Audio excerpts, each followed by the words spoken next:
Good evening, everybody.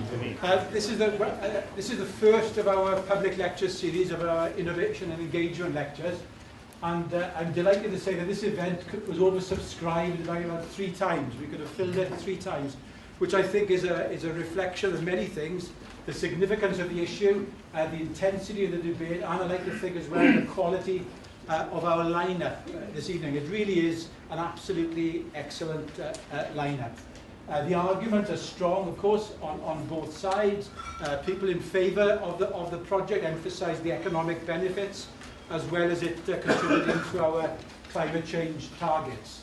On the other side, people criticise the fact that the environmental costs outweigh the benefits, and they say that the technology is sometimes like the old generals who are always fighting the last war, that it locks us into an old technology. Well, we've got great speakers who can address all these issues this evening. We've got Professor Roger Falconer from Cardiff University, who will kick off. He'll then be followed by Morgan Parry, who's the chairman of the Countryside Council for Wales, but he won't be speaking in that capacity this evening, as he'll explain. And then thirdly, then we've got Professor Brian Morgan from Cardiff Met, who was also, among many other things, the founder of Welsh Whisky, and he tells me he won't be speaking in that capacity either. So each of the speakers will speak for 10 minutes, make an opening statement for 10 minutes, and then we'll open up for public debate. But before we do so, could you join me in thanking the speakers together, please?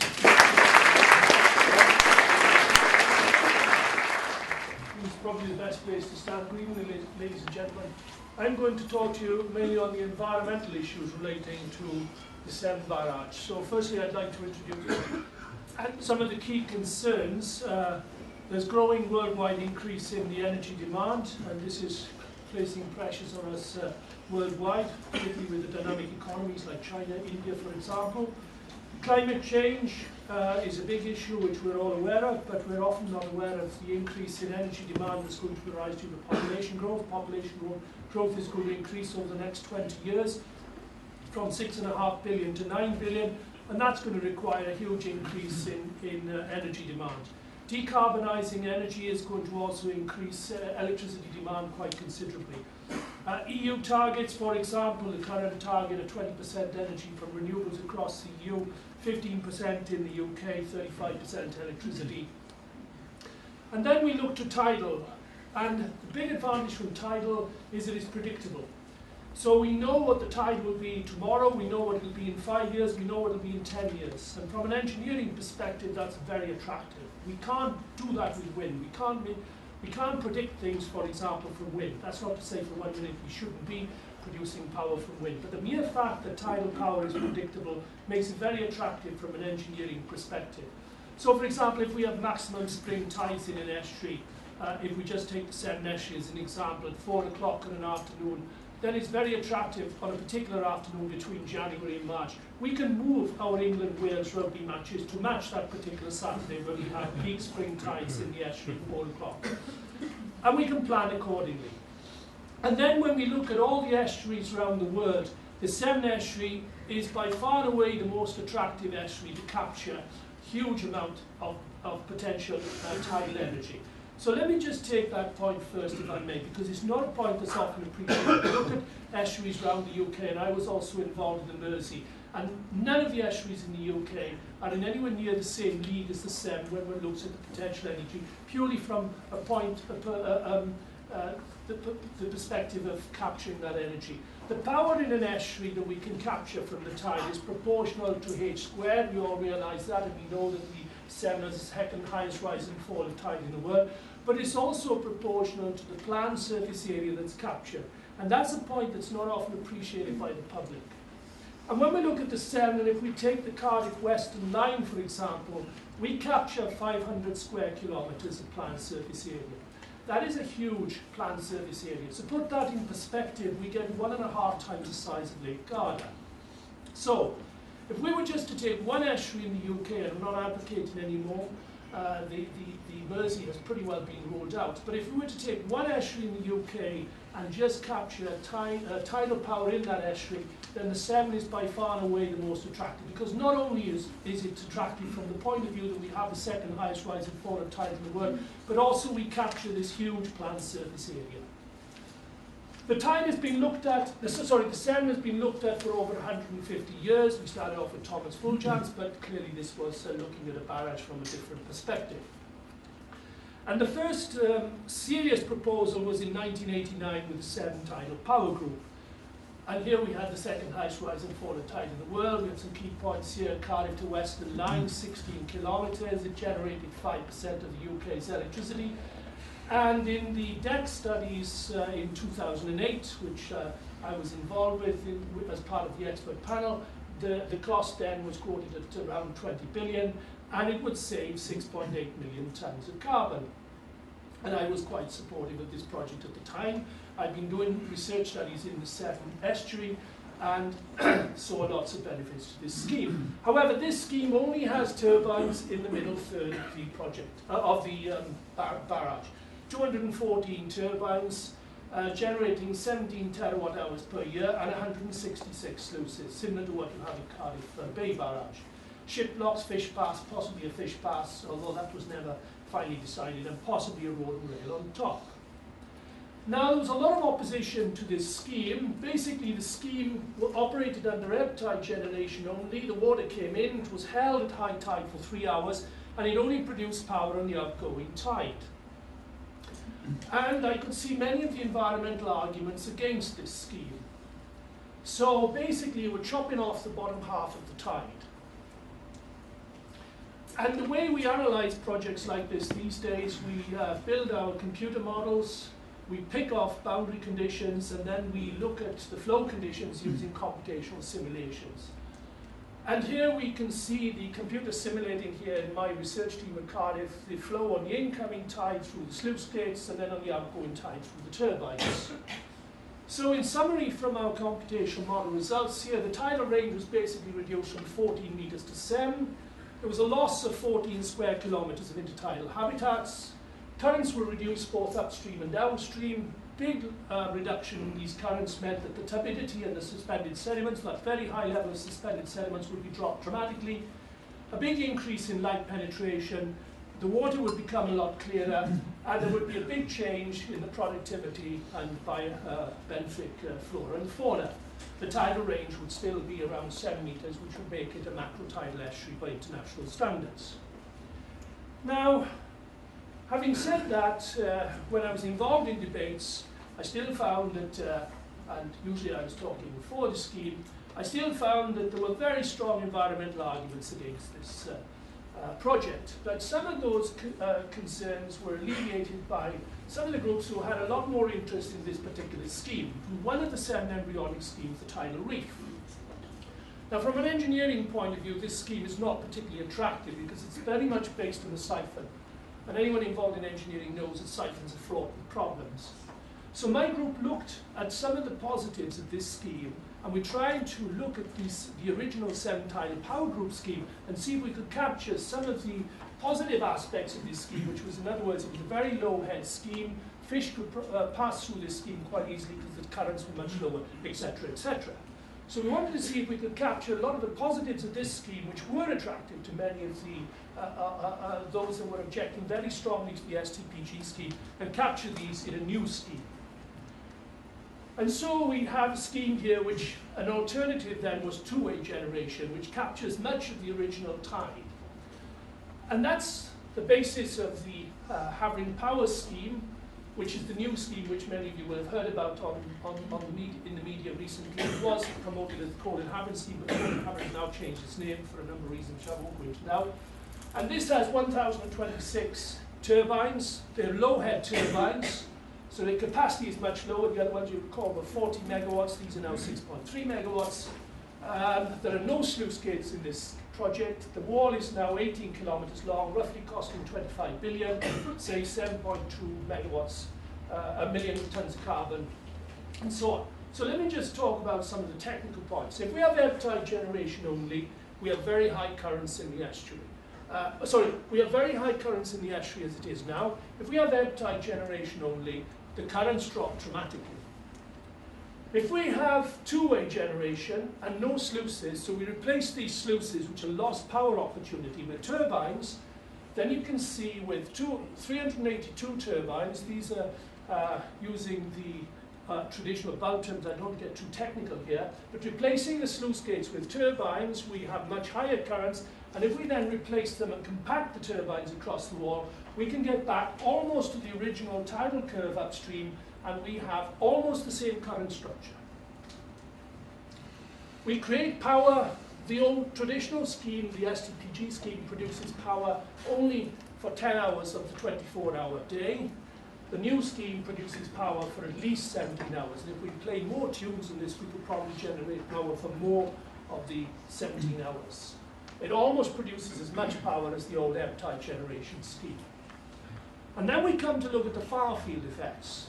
Now, we have a lot of criticisms with the DEC studies in terms of the far field effects. I don't want to get technical, but the boundary conditions weren't put in the right places. They put the boundary conditions at Anglesey, and not to my surprise, they found that they had big increases in the water levels in Cardigan Bay. We've now taken our boundary conditions out to where the tide is first generated, which is right out in the continental shelf. And if we take the tide out to the continental shelf, you see that we get a big effect at the barrage from the Severn Tidal Power Group scheme. So, the Severn Tidal Power Group scheme, on the basis of our recent research, we ourselves would rule out now because of the far field effects in places like Morecambe Bay and so forth. However, the two-way generations, and you can see the tide here. However, the current scheme, the two-way generation scheme, produces virtually no far field effects outside of the Severn estuary, the Bristol Channel. So the scheme is very attractive in the sense that all these far field effects are contained within the Bristol Channel and the Severn estuary. So it's our problem, basically Wales and the southwest of England, which again makes it more attractive.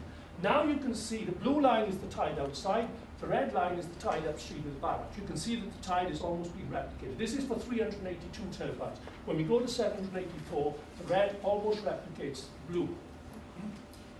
The old scheme reduces the sediment transport levels dramatically, and as we put more turbines in there, of course, the sediment is not, it stays almost the same, so we would not have clearer water. Okay, I've nearly finished. I'll come to my summarising slide. So, in summary, the Severn barrage with the low head turbines, which is now being proposed also by Having Power, but I'm talking here about our research at Cardiff University, would provide 5% of the UK's electricity from renewables. It would reduce the intertidal habitats by of the order of 5 square kilometres, not the 14 square kilometres as originally proposed by the STPG scheme. It would reduce flood risk upstream dramatically, and it would combat sea level rise. Clearly, we're putting a wall across the estuary. It would reduce, to varying degrees, the tidal currents. The more turbines you put in, the less impact you will have on the tidal currents. And if you put a lot of turbines in, you will have less effect on the tidal currents and less effect in reducing the water clarity. So we'll get back to basically nature, the more turbines you put in, back to nature on the upstream side. It will change the ecology and benthic flora and fauna, but the more turbines you put in, the less impact you will have upstream on changing conditions, so the less impact you will have on changing the benthic flora and fauna, although there will be clearly some change. It will enhance, in my view, the opportunities for tourism and recreation. Two-way generation offers the potential for optimal energy provision and minimum hydro-environmental change. It will create, according to the economists, 50,000 jobs in Wales and the southwest post-barrage. And I believe the fish problem, I'm not a fish expert, but the fish problem is dramatically reduced when we talk to experts, but it has to be reduced significantly because the velocities through the turbines are considerably reduced and the turbines rotate at very much lower speeds. Thank you very much. Okay, my name is Parry. I'm on the poster as being the chairman of the Countryside Council for Wales, which is true, but I'm not speaking on their behalf tonight. CCW, before my time as chair, gave advice to the government, but it's carefully nuanced scientific advice, and it doesn't really work very well in this sort of public debate. So I'm going to, if you like, respond to what I've heard from Roger Falconer, and maybe give you some of my own perspectives on what I think we need to do in terms of tidal power in the Severn. I am not speaking on behalf of any NGO. I'm not a fisherman. I'm not a bird watcher. I'm just somebody who's looked into the potential for harnessing the tides and have come to the conclusion that some of the more recent proposals are rather worrying, and I'd like to explain why. Firstly, of course, we've been here many, many times before, and Roger Falconer touched on the report from the Department of Energy and Climate Change, and their study, published in 2010, decided that there was no case for a barrage. And I really want to pose the question, well, what's new? What's changed? And I'm surprised maybe that Roger didn't go into more depth onto the reasons why the government concluded, after the biggest, the most comprehensive study ever of tidal power, that it wasn't a runner. And I'm not going to spend a great deal of time going through the environmental impacts. This was the feasibility study's conclusions about the environmental impacts. And as Roger was speaking, because he was so comprehensive in his presentation, I took out about half of my notes because he very well described some of the changes that would take place in the Severn estuary as a result of building any sort of barrage. So this is what the feasibility study said in 2010. What I want to add to that is recent thinking by scientists and by policymakers around the ecosystem approach, because the Severn estuary is part of an ecosystem.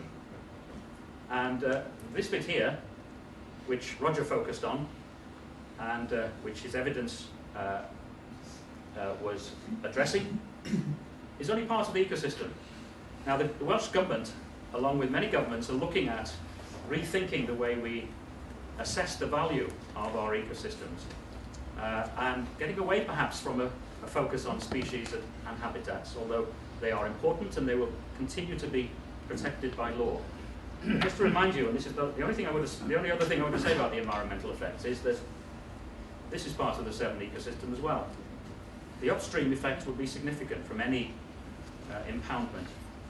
And also, the far-field effects, I think the only thing that I would challenge Roger on, far-field effects potentially go out there, because there are species that migrate from the Severn estuary to the western parts of the Atlantic Ocean.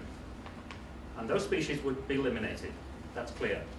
So the ecosystem is a huge and far-reaching concept, which we have to understand, and we don't yet understand the impact that the Severn Barrage will make on that ecosystem.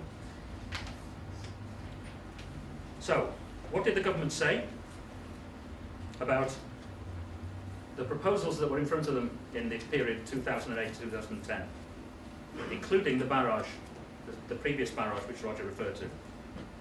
They said, other renewables represent better value. A Severn scheme could not contribute to the UK's 2020 renewable energy target. The case to build a scheme in the immediate term is weak. The scale and impact of a scheme would be unprecedented, and the compensation requirement would be very challenging. And critically, they said as well, in the light of these findings, the government does not see a strategic case to bring forward a Severn tidal power scheme in the immediate term.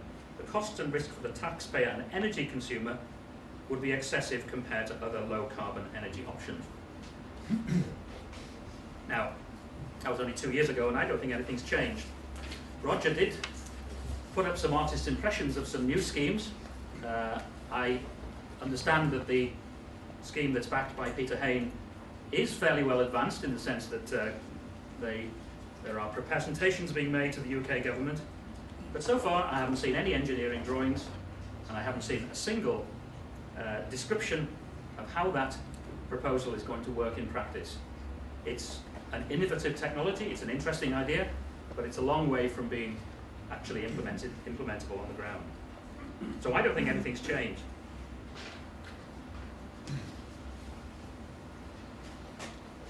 So, there's another question, of course, is that the new scheme it's been presented by Peter Hain and its supporters has been different in one aspect particularly, and that is because a private developer has come in, a private fund has come in to replace what was previously expected to be a publicly funded proposal.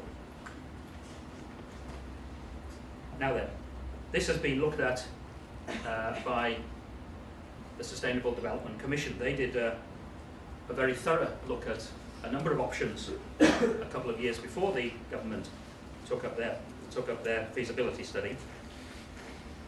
And the Sustainable Development Commission, interestingly, came out just about in favour of a barrage. It was a very, very carefully worded document, but they did conclude that it could be built. But it said in that particular report,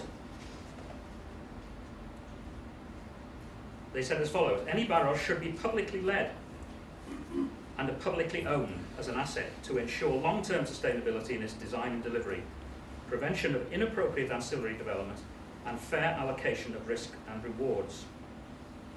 So if we are to accept the case that sovereign wealth funds from somewhere in the Middle East, I'm not quite sure where, are going to replace public funds in the UK, does that make it a good idea? Well, I don't think so, because somebody else might be paying for it to be built, but you can sure as hell be sure that the consumer is going to be paying through their bills and more for many, many years to come. So the fact that there is a private sector developer coming in doesn't mean that it's better value for money, doesn't mean it's less risky, it just means that the consumer rather than taxpayer pays for it. And as the Sustainable Development Commission argued in their report, the risks of such a project, and there are many risks, including decommissioning. What happens if that barrage doesn't work, silts up, is a problem in some way? Who's going to pay for removing it? There are real risks with regard to this technology, and the Commission's conclusion, very strongly stated, was that it would have to be a publicly funded and publicly owned project. So that, to me, is the only thing that's different between what Peter Hain is proposing to the UK government at the moment and what was on the cards 2 years ago. So finally, final point, Peter Hain and his proposal is looking to shortcut what has to be, by European law, a very thorough process of evaluating through strategic environmental assessments, impact assessments, looking for the data, looking for the modelling. Roger's done some modelling on previous kinds of technologies, but the modelling for any new project would have to be done very thoroughly. And the feasibility study from the government said many years of further detailed work would be needed to plan, finance and assess the impacts of such a large structure before a case could be put forward for planning consent. Now, a hybrid bill, which is what is being proposed by Peter Hain as a way of getting through the House of Commons, getting through Parliament as quickly as possible, in my mind, is a way of avoiding proper scrutiny and a weighing up of the economic benefits and costs that would be looked at through any other process. Now, if I had more time, I would, like Roger has done, list of many other technologies that are far more elegant, that are contemporary, they are cutting-edge technologies, which could do the job of generating electricity from the Severn in a far better way, at far less risk. Now, the costs at the moment, according to the feasibility study, are unclear because those are innovative technologies, but I would certainly argue that the latest proposal fits into that category. It's an innovative technology. We don't know enough about it. It needs to be properly evaluated. But certainly on the basis of what was considered by the government 2 years ago, to remind you, their conclusion was that other renewables represent better value. The Severn scheme can't contribute to our targets on renewable energy. The case is weak in the short term. And critically, most critically of all, that statement to remind you, in the light of these findings, the government does not see a strategic case to bring forward a Severn Tidal Power Scheme. And that was the conclusion of the most thorough evaluation of any tidal power scheme that's ever happened. Thank you.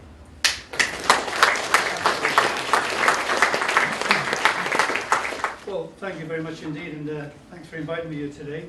It was a pleasure listening to the previous two speakers, and I hope I can live up to that. And thank you for that introduction as well, Chair. Pleasure. The Severn Barrage. I'm going to talk largely about the economic potential of the Severn Barrage. I'm going to start off with some introductory remarks where I'll refer to the previous remarks that the two speakers have made, perhaps. But I will then focus very much on energy prices, income generation from the barrage, and the jobs and economic development potential. Before I go down that route, let me just take some of the points that Morgan Parry has made very, very effectively. Yeah? He had a slide up there for a long time about ecosystems, and he had an ecosystem going out almost to Brazil. Well, of course, the point is that ecosystems are going to change anyway. They're going to change through climate change. And the whole point about the barrage, of course, is to do something about climate change. So we're trying to do something about ecosystems at the global level through our response in that particular way. So I thought, that was a good point, a bit of a cheap trick in a way.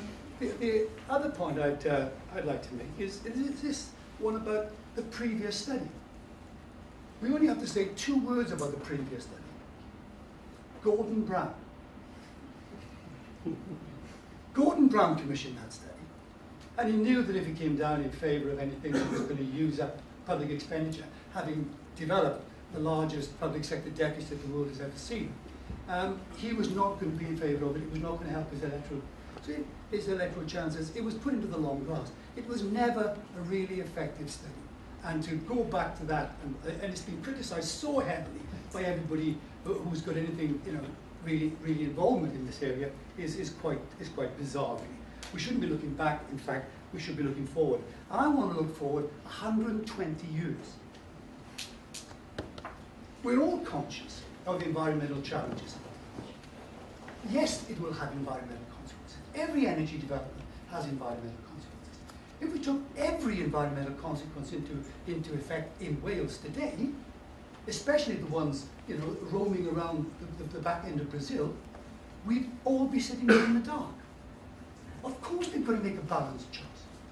And those balanced choices are what rational people have to make all the time. These will need to be addressed, and I believe they will be addressed. And some of them, of course, were mentioned by Roger. And I'll hopefully look at some of these when we go to the next 2 slides. But in this short presentation, I want to focus on the economics, because the one thing we can be sure of is that economic decline in Wales will not protect our local environment. We've only got to look at our history. Economic decline has never enhanced the environment. And that's why we need to have a positive position in the economic growth league if we're going to actually protect our environment in the long term. Oh, excellent. We've seen this before. But in terms of the environment, the one thing, first of all, I'd like to say is that, yes, there will be impacts, but there are already plans within the Haven and Power proposal to introduce habitat mitigation and compensation for the impact on birds, for the impact on fish. And a lot of these areas, barrenish sort of areas really around the Severn, are being targeted, privately owned areas, that we will hope to return to salt marsh farming, going back to traditional farming methods to create a habitat for birds and the ecology, taking our ecology back to what it was, if you like, before the Industrial Revolution. So there are lots of plans in place to mitigate the environmental impact of the barrage. And many more, of course, will be able to be funded from the income from that barrage. The other thing that I thought was bizarre as well was this sort of emphasis on funding, as if sovereign wealth funds in somewhere in Saudi Arabia. Actually, the biggest sovereign wealth fund we've talked to is from Norway. But sovereign wealth funds from who do you think is funding oil, gas, coal, nuclear, and offshore wind? It's certainly not public sector. They're obviously being funded by the same sort of investment portfolio that we all have to tap into. And if he thinks, and if Morgan, I mean, don't get me wrong, Morgan and I have debated these for years, and we always have a go with each other. But, and if Morgan thinks that publicly funded ways of developing the barrage are the only way forward, why doesn't he advocate public funding for all the other forms of electricity and energy that we have. So it's, again, a very bizarre point to make. Another point that's often made is that we should spend a lot more money on energy efficiency to address climate change. Now, yes, we need to promote energy efficiency. It's always a good idea to invest in energy efficiency. But these arguments, you see, are not mutually exclusive. And the point that I always make to Morgan and his friends is, what can you come up with that is not mutually exclusive to the barrage? What could be invested? A lagoon in Swansea Bay, let's say, or tidal streams in Pembrokeshire. They're not mutually exclusive to the barrage. We could have lots of different schemes and the barrage, and if we tap into sovereign wealth funds, we can afford, obviously, to produce them. So they're not mutually exclusive. The income from the barrage, in fact, can actually promote energy efficiency. But of course, energy efficiency measures themselves don't reduce demand, so we will need more electricity. And of course, the move towards electric cars will increase the demand as well. So all of these arguments are not arguments against the barrage. So let's move straight away into the economics. We are told that the barrage is going to be very expensive.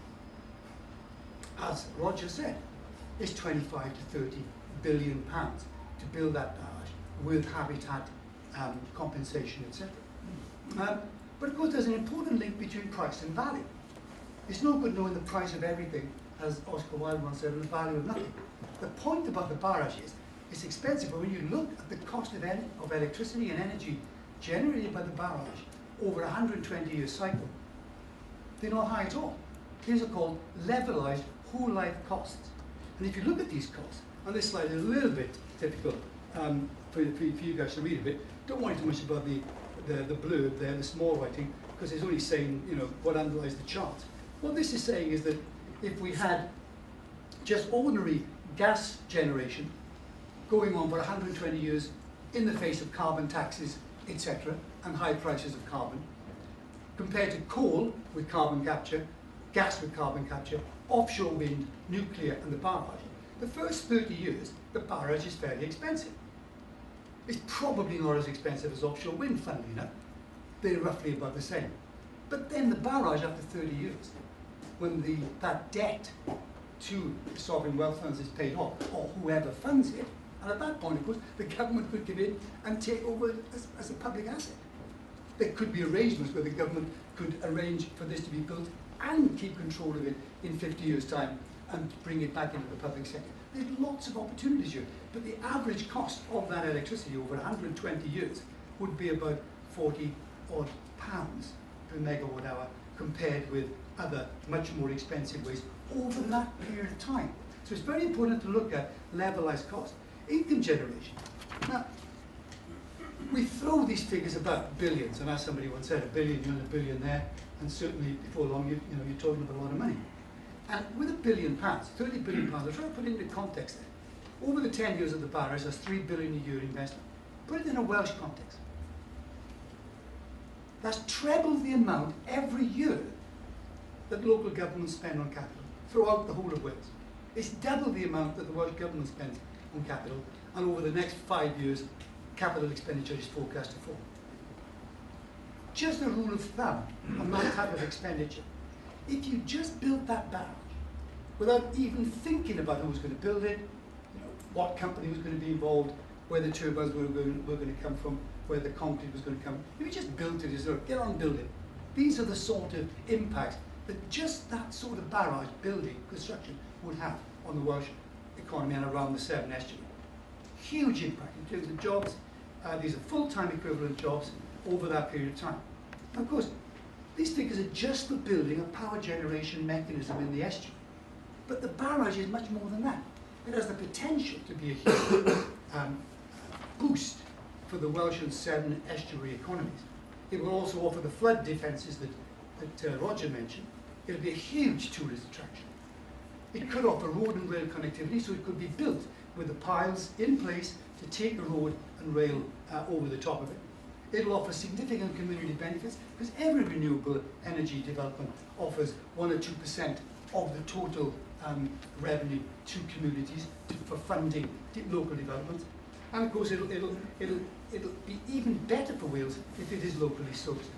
So one important thing here is, this is what the barrage could well look like near to suddenly where it comes on stream, you know, it would have a road over the, it would have to have a road anyway over the locks, etc. It would hit landfall, and somewhere along there, just off the map there, is Port Talbot, where all of the turbines and caissons could be produced. And if those caissons and turbines were produced there, then we would have a massive economic benefit for the whole of Wales. The problem was highlighted in the Financial Times yesterday. This is a quote from the Financial Times yesterday. Subsidies for offshore wind are paying to import lots of costly foreign-made equipment. That's the problem at the moment with our renewables industry. We're importing massive turbines from abroad, and that's something we've got to address. The barrage could be sourced from turbine and caisson manufacturers based in Port Talbot. We could be leading the engineering side of the industry, R&D, etc., and creating opportunities for new businesses and local supply chains. In Wales, I think we should grasp this opportunity with both hands. We should be highlighting the steps we now need to take to maximise the economic impact. Without stressing these economic arguments in favour of renewables in general, and of the Severn Barrage in particular, I think the inevitable reaction from voters and consumers will be this. This indicates what's happened. This is for Australia, but it's been replicated for nearly every country in the world, every developed country in the world. What do you want to do about global warming? What do you want to do about climate change? 5, 8 years ago, people were saying, yeah, let's do something. Let's do something now. Now, the reaction is quite different. Less and less people want to do something now. And unless we develop the jobs, the employment, the economic growth, and emphasize the environmental benefits of these renewable opportunities, the community benefits that they can give rise to, then I'm afraid we will have lost this massive opportunity.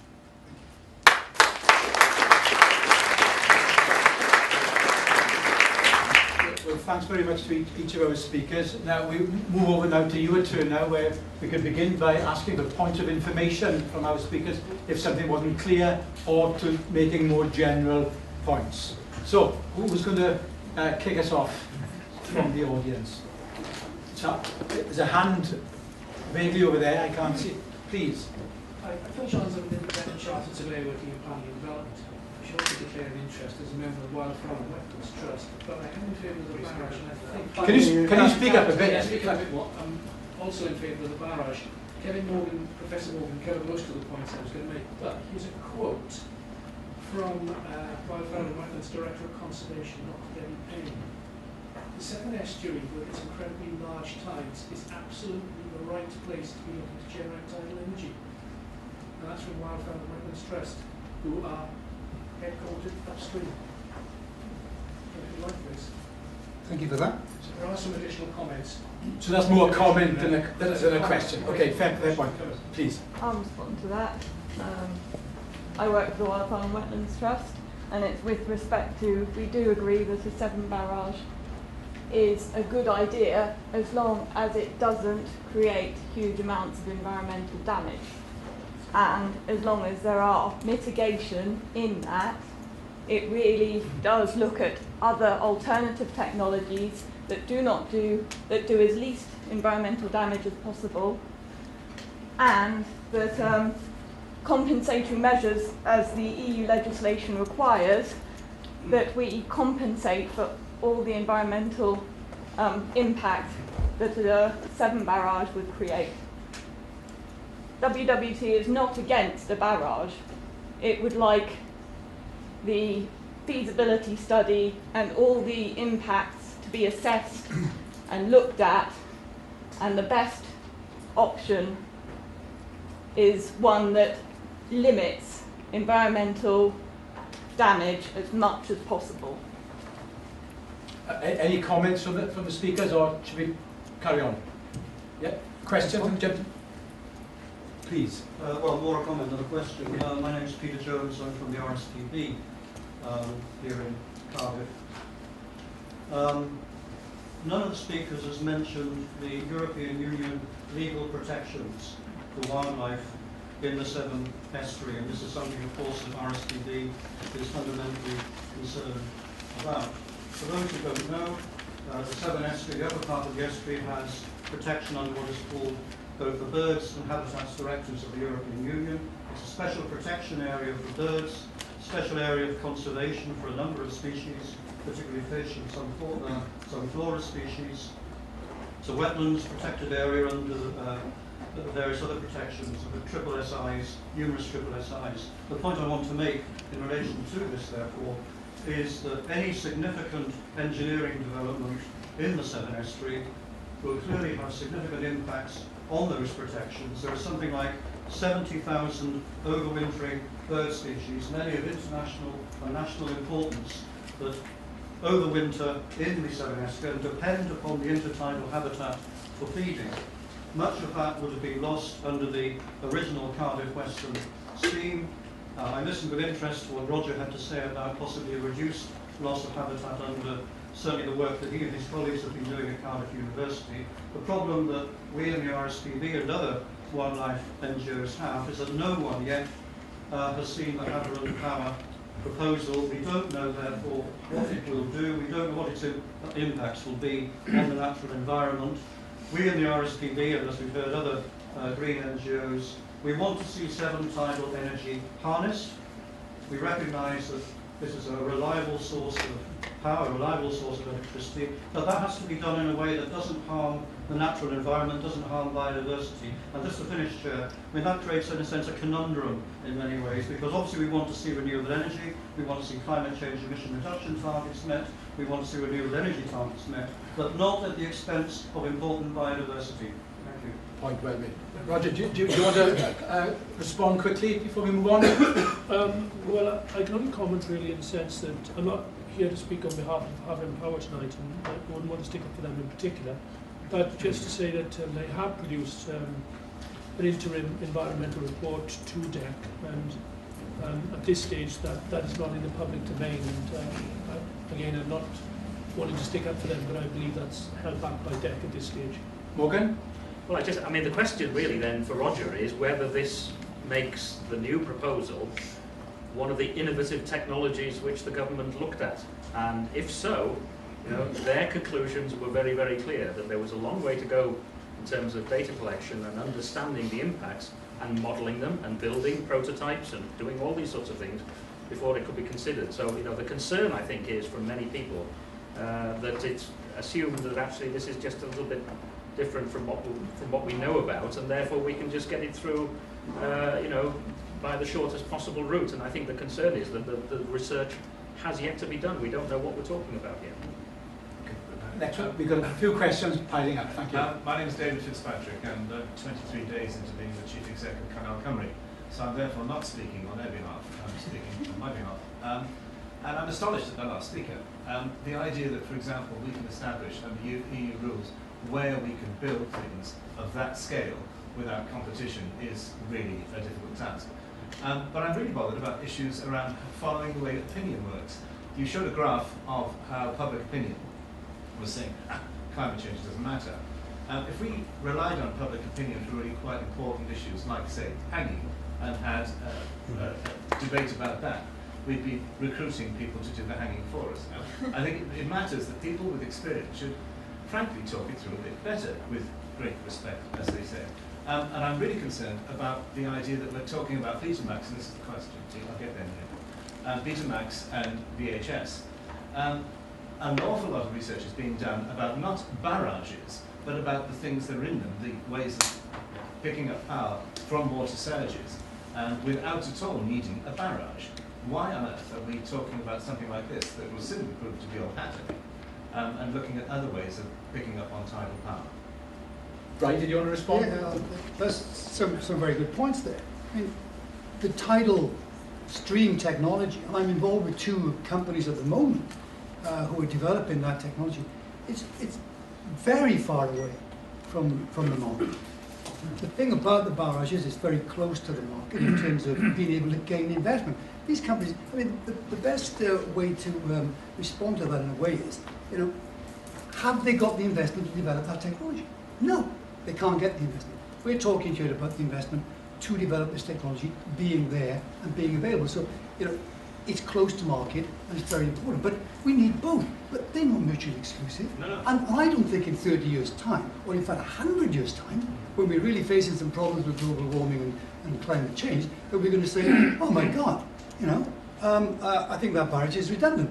I don't think we'd be saying that at all. Morgan, a quick point? Well, yes, I think Roger and Brian are tying themselves in knots here with logic, because to argue that the barrage, the new proposal, is close to market implies that it's developed, it's understood, it's being used, it's familiar. It isn't any of those things. Nobody's ever built a barrage on this scale before. And the reason, and he ridiculed my quotation from the Sustainable Development Commission about private funding, is a very good one. Because nobody's ever built a barrage on this size before, nobody has ever impounded an estuary of the scale of the Severn estuary before, ever. The Sustainable Development Commission argument was that it should be a public project because the risk then could be properly controlled. That was the argument. It's not an argument against private investment, it's an argument that a project of this type needs to be properly managed and in the public interest. That was what my point was. Another question? Comment? Question. My name is Martin Jones. I'm just speaking as an individual. I just take issue with the question that we should be comparing the proposed barrage with the status quo impact upon species, for example. Whereas, in fact, although there is a very real prospect of economic and energy benefits from the barrage on a sui generis basis, we're also trying to take these actions to address climate change. Now, for me, the real comparison between the two situations should be the barrage versus 100, 200, 300 years in the future, and the status that certain species will be in that time scale, and not right now. So, I think the question, more or less, I put to the panel is, how do they compare the barrage proposal with the impact on species in a far greater time scale in the future than they currently are? Well, I'd like to come back to the point about some of the alternative technologies. If we just look at tidal stream technology, for example, that's not an option in the Severn estuary and the Bristol Channel until you get out to some considerable depth. If you just look at marine current turbines, which is one of the leading developers in the field, you need at least 40 metres of water and a current of 2 metres per second to produce typically 1.2 meters per second, 1.2 megawatt hours. There's hardly anywhere in the Severn estuary or the Bristol Channel out to Port Talbot line where you can get marine current turbines to go in the water other than the navigation channels. So it's not a serious option. You need typically 8,000 marine current turbines to give you the same amount of power as you would get from the Severn barrage. So you need a huge amount of turbines. Now you put anything like 8,000 turbines around the Welsh coast, for example, and you're going to have a huge impact on water levels in terms of flood mitigation and so on and so forth. So when we talk about the barrage, you need to compare like with like. It's a good point. Can I just make a point about Warren's point there? You know, he says that it's a completely new technology. There have been 40 years of turbine technology at La Rance in France. Those turbines have worked for 40 odd years. They've never caused any problems. They've had no huge problems in terms of being repaired. It's all been very predictable. The whole thing there has been a massive success. And it's still working today, producing electricity. I know the estuaries are different, but the turbine technology is well understood. We even had the chair saying it was like the old generals fighting the last war. It's old technology, it's known technology, that's what's good about it. We can develop it and we can make it even better. Morgan, quick one. But the new proposals are not those turbines. That's the main point of what I'm saying. Okay. Nobody has ever used or built those turbines which are currently being proposed. And the ones that Brian is talking about were dismissed by the government in the report 2 years ago. That's what we've got to address. Is it new technology, untested, untried? Is it still an artist's impression, which is what I think the current proposal is? Or are we talking about an old technology which has been rejected several times? Well, can I come back to another point I was going to make first, in that we're only talking about the theoretical lifespan, which engineers do, and that is the theoretical lifespan for this project is 120 years. Now, you build a wind turbine, for example, and it has a lifespan of theoretically, I don't remember what it is, typically 20 years. A tidal stream turbine will have a lifespan of typically 30 years. The barrage wall has a typical lifespan of 120 years, but nobody's going to pull this wall down after 120 years. I haven't heard anybody suggesting we pull down Westminster Abbey after 120 years, for example. This wall could be up there for many, many centuries, producing power for many centuries. I'd like to make that point first. The second point, the Laurence turbines were set up for two-way generation. So even existing turbines in Laurence, for example, can produce two-way generation. And the studies we're doing at Cardiff University, because we don't have the information from Rolls-Royce, the existing turbines we've got in our studies are based on two-way generation, which is the capability of Laurence. Now, the old report in the DEC studies that Morgan's referring to, the 2008 or came out in 2010, basically refers to the ebb-tide generation only STPG scheme, which we ourselves in Cardiff University have dismissed as being old hat and pretty well history.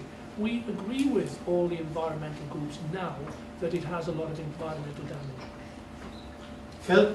Thanks, Gary. Yeah, my question is, it seems to me that this absolutely sums up the critical tension between economic regeneration and the environment. We've got to get it right, because we need economic regeneration and we must protect the environment. So it means compromise on all sides. But my question is, how, directly you wonder really, if the barrage you propose is so much better than the one in 1989, how can we be sure that the technology will advance again in another 25 years? So we don't need a barrage at all, or the environmental protection will be that much better. How can we be so sure? Well, you build the wall, you put the turbines in the wall. If you have much better turbines in 40 years from now, you replace it with the new state-of-the-art turbines at the time. Once you get the wall built. So at each point we can put in new turbines? Yes, they have not replaced the turbines in Laurence at the moment. They've been there for 40 years. But we still need a barrage. Still need the barrage, yes. If you don't build a barrage, the if you don't build a barrage and create a head difference, however you phase the tide, in the last graph I showed you, the tide is only phased, so the water level's on the other side, and it's almost replicating the tide, but there's a phase difference. But you still need a wall to give you that phase difference. Terry? It's a very practical question. How quickly do you think the barrage could be actually operating? Which barrage? What are we talking about? We've talked about several types. Well, the 7 barrages that we're talking about here, the ones that Roger might be talking about, yeah. I mean, you could build a 7 barrage with two-way generation using bulb turbines, which are basically in Laurence. And there's no new technology there. It's traditional technology. And the barrage is a low-head dam. We've got dams in mid-Wales which are very much higher.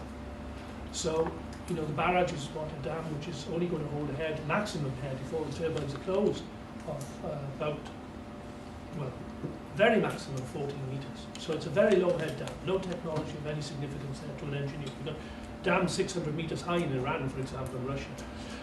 The turbines in Laurence have been there for 40 years, and that's all it had. So even if you use that technology, and those are two-way turbines, even if you use all that technology, and we wouldn't be using that, but even if you were to use all that technology, then you could build it theoretically in 5 years. From the day you start, from the day you put the first 5 or 6 years. The lady behind you, Terry? Just 3 points of clarification, please. 50,000 jobs, very nice. Where? What in and for who? The flood defence, is that for everybody upstream and downstream of the barrage? And would any changes in water level be within the engineering tolerance of Cardiff Met barrage? And does the CO2 saving take account of the CO2 required for construction? Because that's a heck of a lot of concrete. If I could just respond on the first one, I didn't put 50,000 jobs up there, actually. I put something like 23,000 jobs, and I just said, if you just built that barrage and you just let anybody build it, as it were, you just said, well, we need a barrage, go and build it, you would generate about 23,000 full-time equivalent jobs over that 10-year period.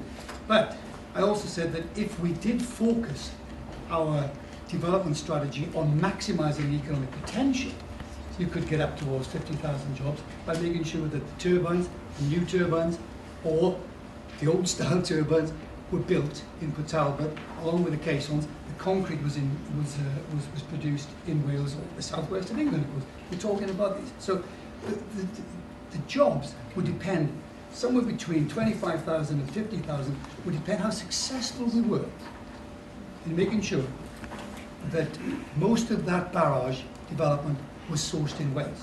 Then I think 50,000 is probably the low end. And I think, we're talking about 25 to 50,000 jobs around the Severn estuary. I think this is the low end, because it would give rise to fantastic tourist opportunities in the Severn estuary itself. As I said, it would be a tourist attraction in and of itself, as well as other things. So, the jobs could be bigger than 50,000, but as I say, the basic number is 25,000, and then we would have to work to make sure that we maximise the impact. Morgan? Just answers to two of those questions. Again, referring to the government's very comprehensive report, which Ryan likes to discredit, but it was a huge effort from a lot of people, including many eminent economists. Now, you can disagree with the findings of it, but the research is very valuable. And the conclusion of that was, yes, there would be job benefits, and this is important, of course.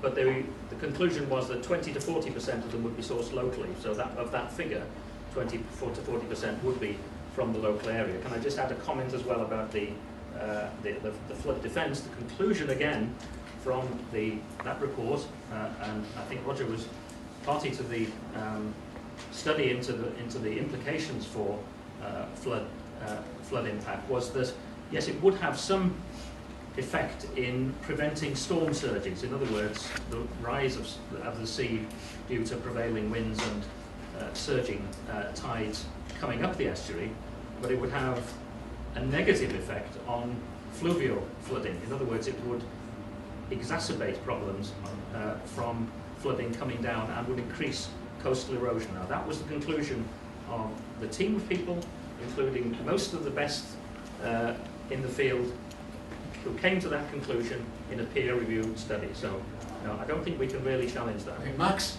Well, we can challenge it actually, because this is a different head, isn't it? How we talking Can I just deal with those points, because you asked the question about flooding. We do a lot on flooding and publish extensively internationally. We are talking about a different scheme. Firstly, the old scheme was flood tide generation only, and the water level was held at high tide. So you have your tide, let's say it goes from 0 to 14 metres, you chop the bottom half off.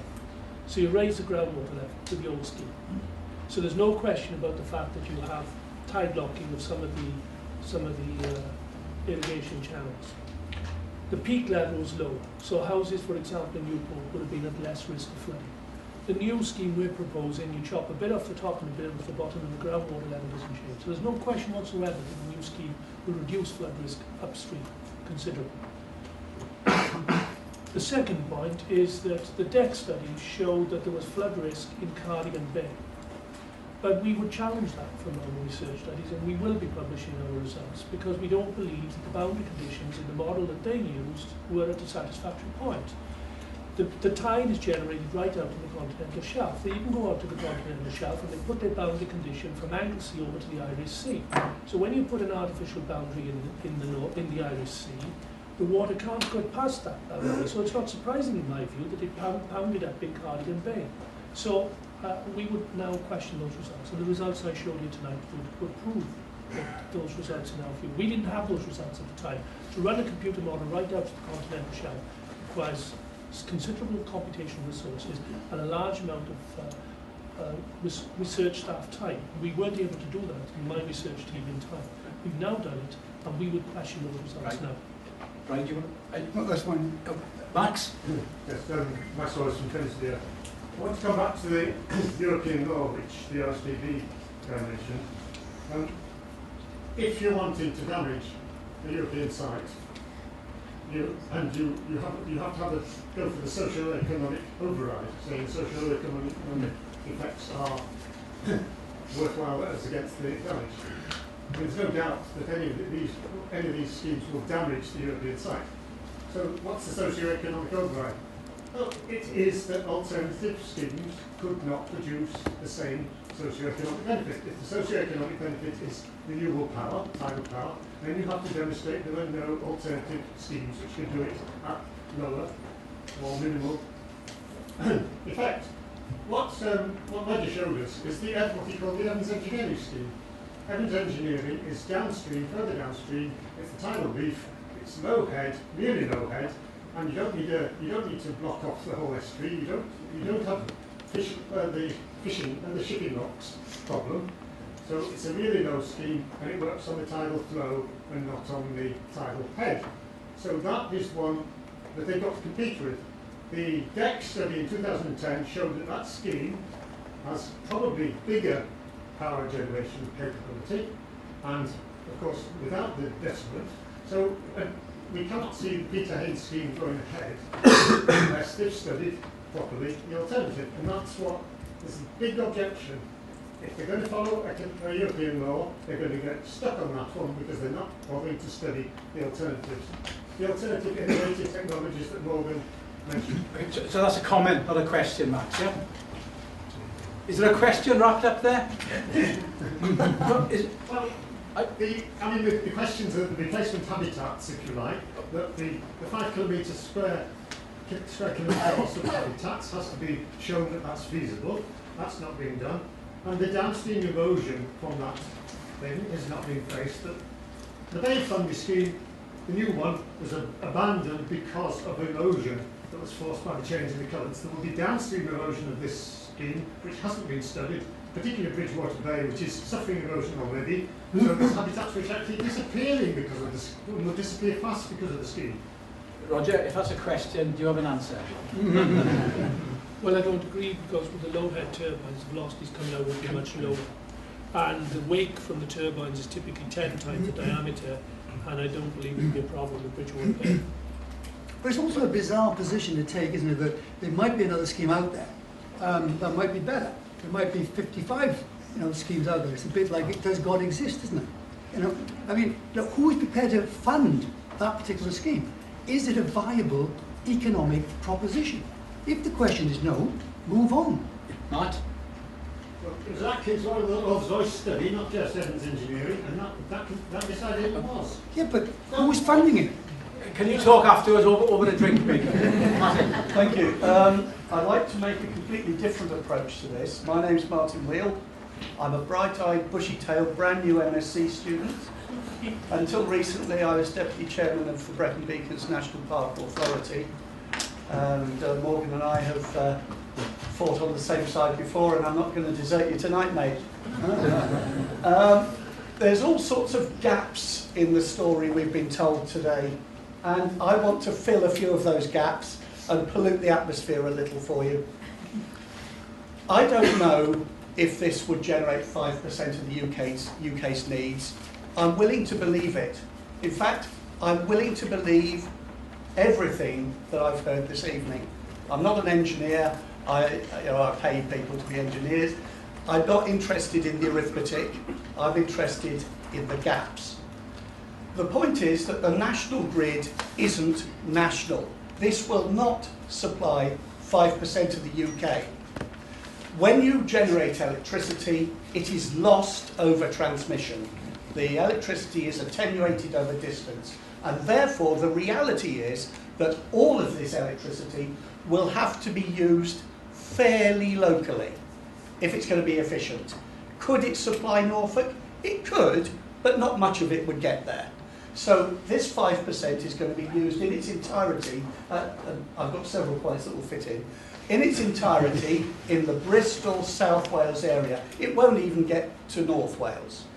But, one moment, please. Thank you. The point is... I'm the chair. Carry on. Yeah. And so this is going to be a massive proportion of the local consumption. And we know, and I'm willing to believe the figures, that this will only supply 17 hours a day. That means that for 7 hours a day, a massive proportion of local consumption will have to come from some other intervention source. And that will have to be generated for short periods only.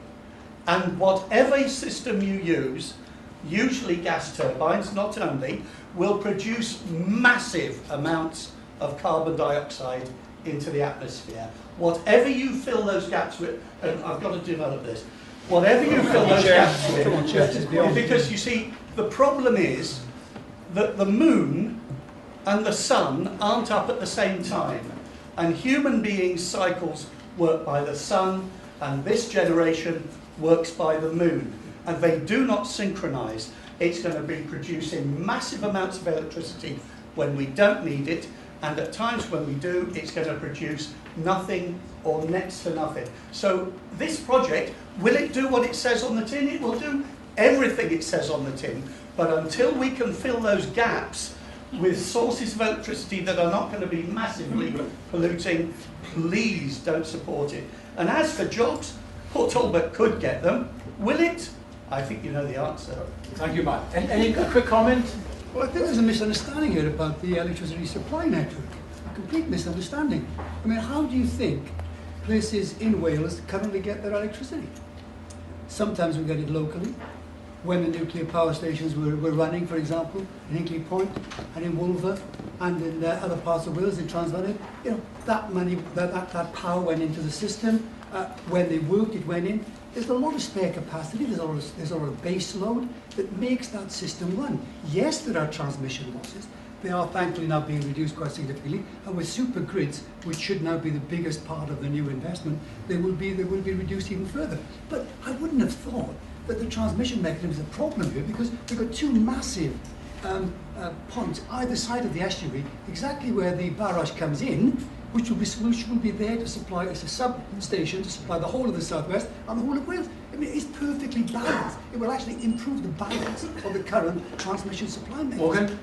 Morgan? Yes, I mean, I think there is an issue with grid connection, or rather with dependence on a national grid. But actually, I don't agree entirely with you, because I don't think we should use intermittency and local supply as arguments against renewable energy. I think if we move to a more local generation and consumption, then we should accept the fact that there are certain types of technology that are intermittent. I don't have a problem with that. Well, I'd just say on the basis of that argument, we should scrap wind power tomorrow. Right. Another question? Yeah, Lorraine Whitmarsh from the Tyndall Centre for Climate Change Research. I wanted to echo an earlier question, which was about emissions, which I don't think that was answered by the panel.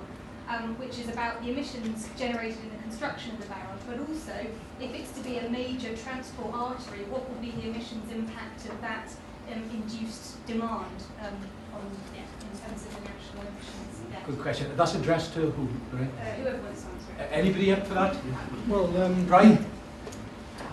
We did do some modelling of this, and in terms of the CO2 emissions from producing things like concrete, and things of the CO2 emissions from producing the caissons and the turbines, the barrage will pay for its CO2 within 3 years, right? In terms of the emissions, right? So that's, well, you know, within 3 years, and some people would put that, you know, if you pared it down a bit, even down to 6 months. But I don't think it's a huge problem. But the other point you made was about induced demand. I mean, we're talking here about the poorest part of the UK. We're talking here about an opportunity to raise the economic potential of the poorest part of the UK. I don't think that the voters and consumers out there are going to take the fact that increasing our connectivity with the southwest is somehow going to have to be denigrated, and we're going to have to stay in sort of our current low level of GDP per head forever. I don't think that's a viable or sensible argument. Morgan, quick reply. The wonderful 2010 study said it would pay back in 2.5 years, and I was surprised at that, because I thought that the carbon inherent in building it would be greater. But 2.5 years, what that study said. But I agree with the second point, and you know, my point of departure with Brian is I would support entirely proposals to develop the South Wales region in terms of infrastructures, in terms of connectivity, in terms of all of those things. Job creation, we need to do it desperately, but let's deal with that through the normal processes of economic development, rather than trying to drive it through a hybrid bill through Parliament on the back of an energy scheme. I think local people in South Wales have a right to be part of the discussion of what sort of South Wales they want. No, that's not true, actually. Two quite separate issues. That's a fair point, Morgan, but it's not true. The energy bill, or the hybrid bill, is only about the energy. You know, when the actual construction of the barrage then has the ability to take road and rail. That's a different issue altogether. We're offering the opportunity for connectivity. It's not part of the bill. Can I just make the point? Quickly, lots of questions. Can I just make the point though, because I think it's quite an important point. By the time the barrage is built, if it is built, and by the time it's operational, we'll all probably be using electric cars anyway, so the emissions issue about the cars going over the barrage becomes a non-issue. The very patient gentleman. And you can see that in Japan. Thank Go you. to Japan. Thank you. Really glad. I get very worried. It's always cream tomorrow. There's always an innovative scheme that when we develop it will be much better than anything we're doing at the moment. And one of the problems is we've had things like tidal flow for years and years. They work beautifully in the laboratory, put them out at sea. We've had real conditions with tree chunks and storms and so on, and they always disappear. What I'd like to know is, has anybody done the study of what is the cost of not putting out the barrage? How much CO2 are we going to lose? How much environment is actually going to be destroyed by this delay, by not doing anything? So costs of inaction. Really, yeah. Cost of inaction. Who's up for that? Well, I would just completely, I would just support that. You know, we have to look at the cost and benefits of doing nothing. And doing nothing means that we're just going to allow our own contribution to climate change to be minimum. This allows us to make a positive step change contribution. I think we should go for it. Morgan? I agree with Brian. I think we've got to do something urgently about climate change. But again, you know, studies have suggest that, you know, it's only a matter of where you put the investment. And if you invest in a technology which gives you better return in terms of carbon reduction. Such as, do we have an example? Well, something that's actually available. Well, the one that, again, the study of 2 years ago said that investment in offshore wind is more cost effective. Brian disagrees, but that's what the study said. That's the current technology which is available. We should be putting as much as we can in that. We should also be investing in the most cost effective way of reducing carbon emissions, which is energy efficiency. And nobody is doing it on the scale that's required. Rob? It's a similar question, Kevin, Robert Chapman. Accepting a proper pros and cons analysis, are we running out of time to deliver such a scheme?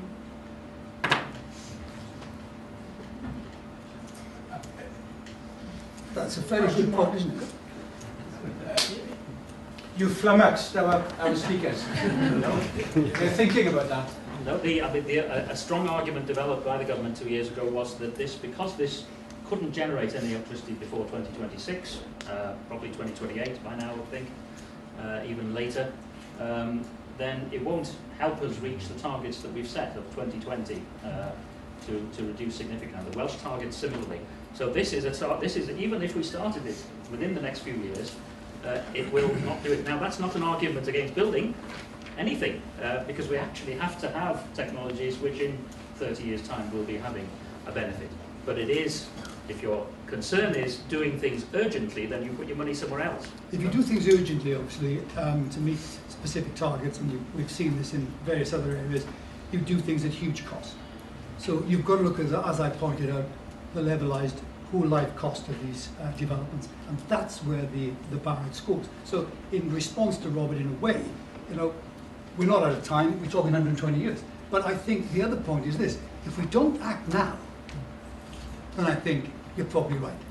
We won't act. This is probably the last chance. A couple more questions in the front. My view is the major benefit of the Severn Barrage will give a sufficiently robust power supply to supply heavy industry. We're still going to need heavy industry in the future. The sort of furnaces my company used to make would be a 7 megawatt load.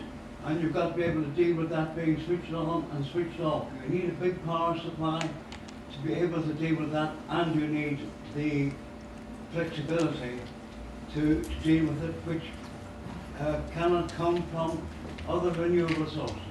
Thank you. Well, I think that's right, and I think, first of all, Rudy, who spoke a minute ago, we've been talking about high-speed rail coming in and out of Wales. You know, the electricity for that has got to come from somewhere. This is perfect. We've got a very efficient steel plant down in Port Talbot that requires a lot of electricity, a lot of power. This would be ideal for that. and of course it would be an ideal place for new inward investors to come. So you're absolutely right. David? David Higginson. It seems that there's a reality that the lights are going to go out in 25 years or something unless we do something. Therefore, the debate is not about whether we need power, it's a question of which sort of power we have. The current power stations seem to be going offline, and I'm personally concerned as a citizen that we're going to have some source of power. Therefore, the debate is which source of power provides economic power and protects the environment. Now, you know, we need to do some comparisons that way, but we clearly need some very large power generation to cover the medium and long term. I mean, am I alone in thinking there's an urgent reality here? No. No, you're right. Everybody agree, David? We need some large power stations. We also need lots of small distributed ones, but that's a different approach, and one which is being pursued as well. But we also need energy efficiency, because we can just, you know, a few years ago, the first time I debated this with Ryan, I remember doing a calculation as to this contribution that the barrage would make to our energy demand, and it's about 1.5, isn't it, of our 1.5% of our energy demand, 4.5, nearly 5% of our electricity demand. It's about 1.5% of our energy demand per annum, and at the time, that was what our energy demand was growing by annually. So therefore, you have to keep building a barrage every year to infinity if we carried on with our current path of economic growth. So that's obviously nonsense. We don't want to do that. We want to be building big power generators, but at the same time, we need to be reducing dramatically the amount of energy that we need, and that's not being addressed. And there are economic incentives that need to be put in place, and I would entirely agree with Morgan. It's very important, but the point that's being made here is also about the way in which the electricity supply industry is managed. And the thing about the barrage is it provides this base load to the system that will actually make the whole system a lot more stable, particularly, of course, in those 17 hours when it's working. But it does actually give you a lot more flexibility within the system, and obviously at 5% of our electricity needs, it does make up for that gap that might prevent us from putting those lights out. But you have to put the barrage into context. It's equivalent to about 8,000 wind turbines. It's equivalent to 3 nuclear power stations. So, you know, you take Morgan's argument and you wouldn't build a single nuclear power station, for example. I didn't argue with that. No, you wouldn't put a wind turbine up because they're minuscule in comparison to the power of the barrage. But they're not mutually exclusive, are they? They're not mutually exclusive. Let's invest in energy efficiency. Let's put all the incentives in there for people to insulate their homes. Let's put all the incentives in there to make sure that the transmission losses that we were talking about a minute ago are reduced. The barrage still makes sense. A couple of final questions. Nick? Actually, that was so interesting. In a sense, I can't follow it. My name is Nick Fisher, I'm from the School of Psychology. I also actually sit on DEC's Science Advisory Committee. You have to speak up for the audience. I'll talk for DEC this evening, like many others. What worries me about this is there a sense of moral hazard involved here with these large grand schemes that are going to get us out? So the engineers are going to rescue us from what is in effect the social problem, what has caused the problem of climate change, and it is very severe, probably more severe than many people in this room actually know. And it's overpopulation, it's overconsumption, it's economic growth. So if we attach to a scheme that is supposedly sustainable a whole series of things which involve business as usual, we will not solve the problem. And I think actually all three of the speakers maybe, and it's right that Wales should have sustainable jobs and should have prosperity and well-being. I suggest we all need to rethink what life is about in a sustainable world. Any Well, response? it's a very philosophical point, and it's well made. But the other point is this, isn't it? That we're in a global economy. These are global issues. I have a slide up there, just beyond the one on the board there, that shows you what's going to happen to global demand for energy over the next 30 years. Coal, oil, gas will all rise as a proportion of the total energy demand. That will go up by about 50 to 80%.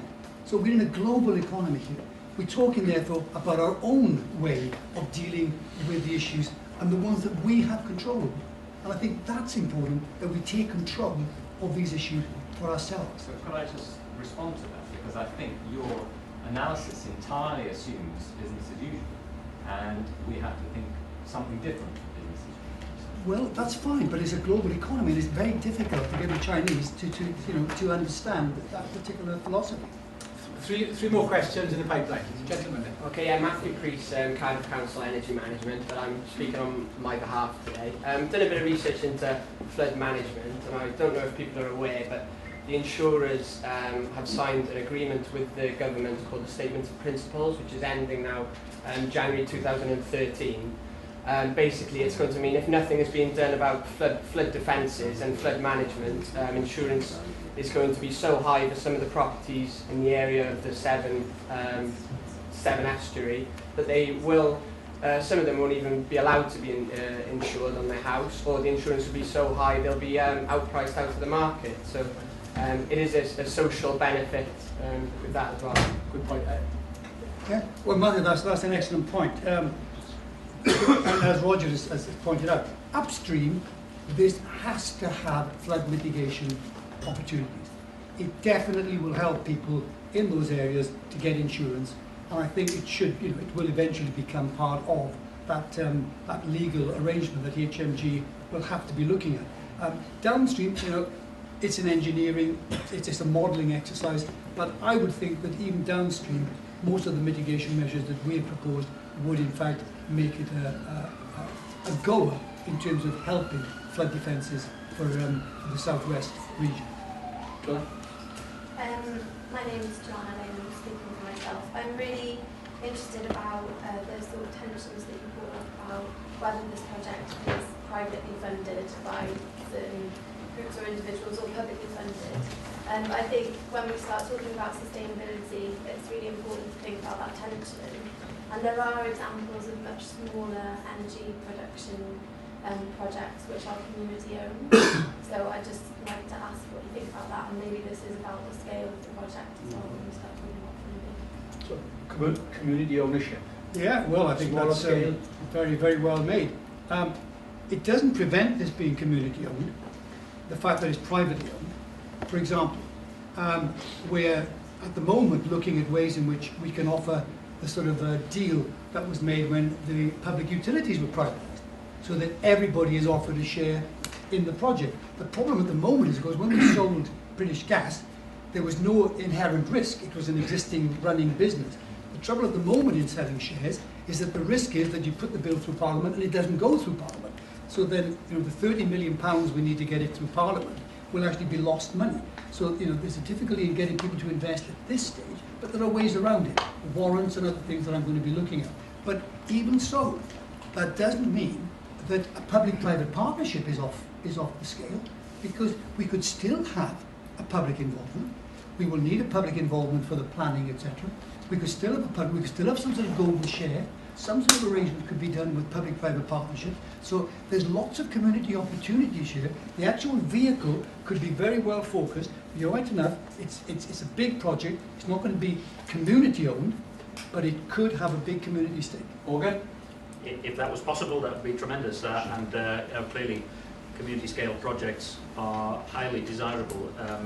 Very slow to get them up, scale them up to the kind of size of projects that are required. It's a little bit more about private funding. The issue, of course, and again, this is just an area where we just simply haven't seen the figures. If a private investor, whether it's Middle East money or Norwegian money, comes in, what it replaces is the construction costs, which would otherwise have to be found from the public purse. Now, clearly, government has ruled that out. We know that. But of course, the consumer will pay in increased bills, and those are the figures that we haven't seen yet. And you have to remember that government can lend money at very low interest rates. Private investor is going to expect a much greater return on that investment, so the bills are going to be higher.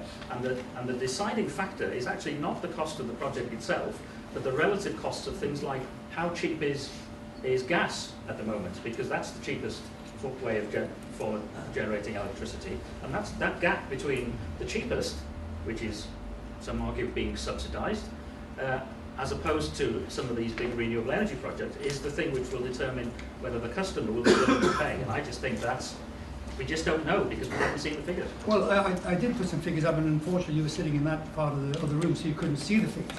But I did put the figures up for levelised cost. And the levelised cost figures, at the moment, on current predictions for the strike price that you're likely to get under the new electricity market arrangements, the strike prices for the different renewables, comparing us with nuclear and offshore wind, which are the most expensive at the moment. But remember that carbon taxes are coming in, so other generation possibilities are also going to rise in price. So when you compare those over a 120-year period, it is the case that we will be offering the cheapest electricity. That is the case. And the risks are big, and therefore private sectors will be wanting to be rewarded for risk. At the end of the day, profit is the reward for risk-taking. And if you're going to take these risks, you will require a profit. But it's all built into a very sound financial plan. I think we've got a final question here, unless somebody's desperate. Please. Okay, sorry, okay. Not a final question. My name is Robert Posada. I'm from Austria, so I'm pretty new to Cardiff. One thing that is surprising that you seem to need a lot of energy. Like it's not a question in Austria, for example. It's really striking.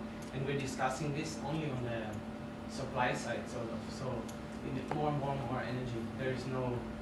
I wonder what would happen if you would invest 30 billions on the demand side, like better building standards, energy efficiency, and so on. And it's sort of what I want to say.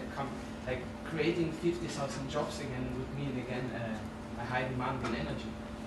So I mean it's a cruel thing to say, but it sort of creates energy demand again. So what